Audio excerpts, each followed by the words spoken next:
As generations pass, as new beings, abilities, and even moves are discovered, the entire landscape of the game of Pocket Mandem changes, times change, things get outdated, and in some cases, entire Pokemon get replaced. But that's a debatable thing to just say. Very rarely is any Pokemon truly replaced, since they all have their own unique uses. You got that? You got that? Alright, okay, good. I just wanted to spell that one out there in bold, just to get everyone's attention. And I'm just gonna go ahead and make it Comic Sans, just to ensure it definitely gets everyone's attention. This is about Pokemon that come along and serve a very similar purpose to an older Pokemon, which arguably replace the original, or in many cases, provide an interesting alternative, but they give the original a bit of competition.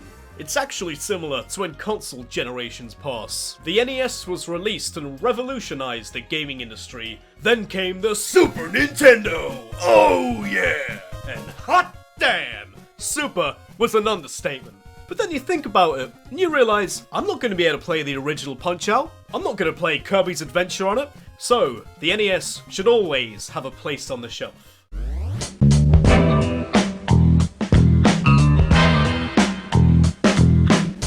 The Superpower Pokemon. The Pokedex refers to as Machamp.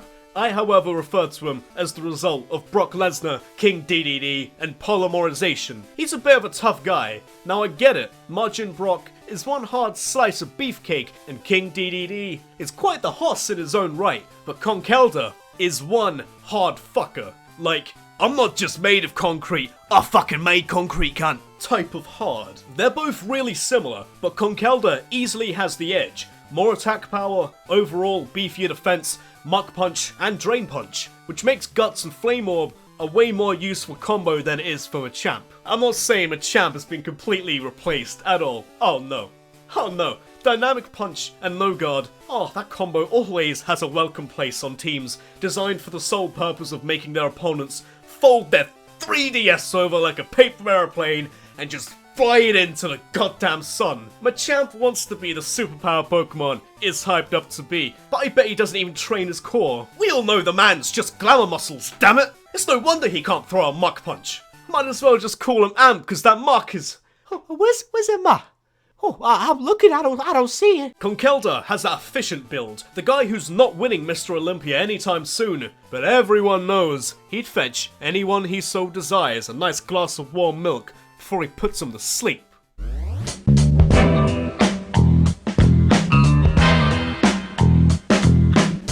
Did it have private emails leaked? Did it get exposed? Or did it just get busted by the anti-doping agency? I'm not sure.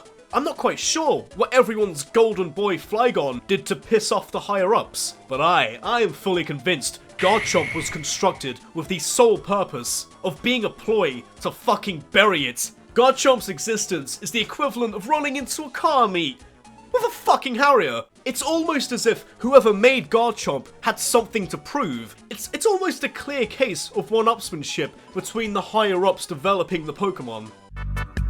So, how fast did you make Flygon over there? 100%? Okay. I'm gonna go ahead and make my dragon 102. Okay. My dragon is 102 speed. My dragon is 102. 102 speed?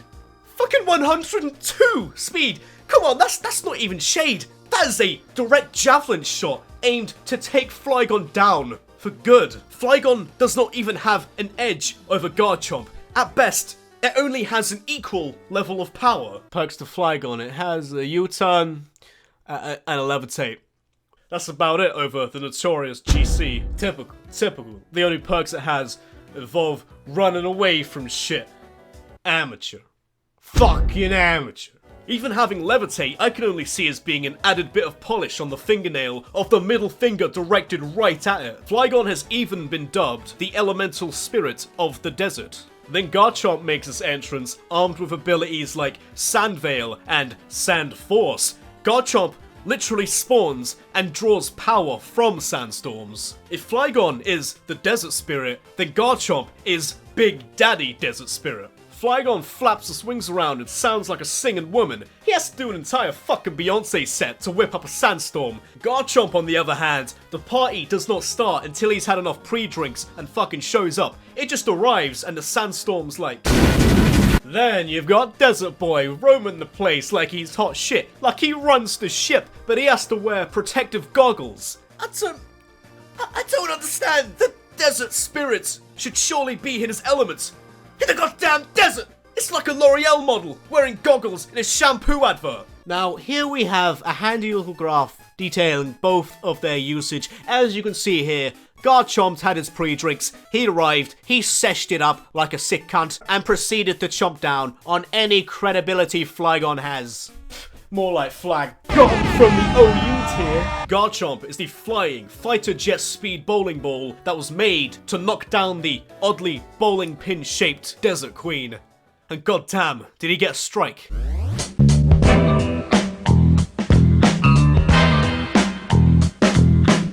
Pokemon's always been home to a few cheap tactics people like to use against a few unsuspecting opponents, like the classic Focus Sash Rattata using Endeavour Quick Attack. The sole purpose for Ninjask to exist really is to just stall and baton pass. Originally, Smeagol was the baton pass mule. Because of its wide move pool, it was just a bit dodgy of a tactic since Smeagol has the durability of Picasso. Well, whatever's left of him at least. Then Ninjask came along with the highest speed in the game, excluding any weird anthropomorphic space tentacles, along with Substitute Protect, Sword Stance, and the rest is history. I mean, history up until about 2007. You know, when hazards came into play, Stealth Rock really ruined how many passes it could live for. Ninjask, it still remains as one of the best baton passes in the game, but all it has is speed, along with bulk bad enough you could take this thing out with Drought and a magnifying glass. Ninjask, it feels like a cheap gimmick. Scolipede, on the other hand, feels like the full package baton passer in comparison, especially since it'll actually live long enough to use baton pass several times. And it's still pretty damn fast in its own right. It even has the speed boost ability, which is one of the reasons people used Ninjask to begin with.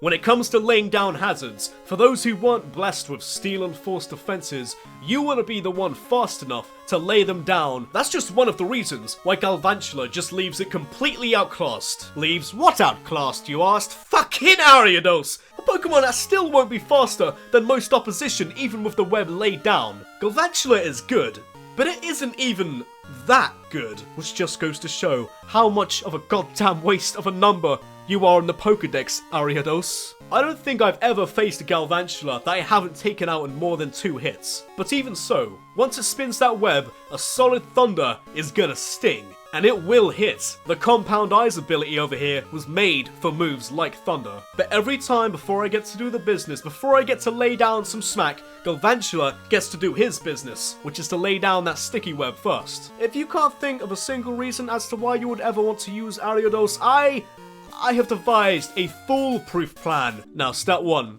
You're going to want to deposit Ariados into the PC, in whichever box you want.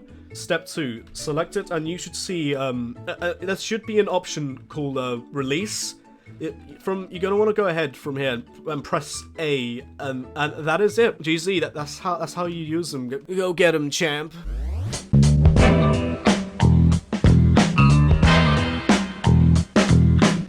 You could have a type as good as electric and water, but in the end, it's not really going to matter that much without the stats to back it up properly. So Lantern over here does have its issues, but it also has its uses, to be fair. Sure, it can take a hit or two, but it's not going to be given much of the old 1-2 in return. Then, a spooky little plasma ghoul made its way out of some TV and attacked us. Like a cursed game cartridge creepypasta story, that gooey plasma thing then decided it could invade mundane house items, and in turn, invade the entire metagame. The amount Rotom Wash gets used is completely justified. One of the best type combinations in the game, combined with Levitate, means it only has one weakness to Grass. It can stab you with Hydro Pump, recover with Pain Split, status inflict with Will-O-Wisp, and then get out of the battle with Volt Switch. I know, I just listed the 4 most common and predictable moves for it to use, but really, why wouldn't you want that kind of versatility? Sure, Lanturn has a much deeper move pool to swim around in, but Rotom's got moves where it matters most. If Rotom had a more reliable stab move than Hydro Pump, it would have the ultimate moveset. That's definitely something Lanturn will always hold over the champ, and that's Scald, especially since that would partially combine Hydro Pump and Will-O-Wisp. Even without Scald, Rotom Mosh will not only wipe out your team, but also shrink your Levi's, so you look even more like a prick in defeat.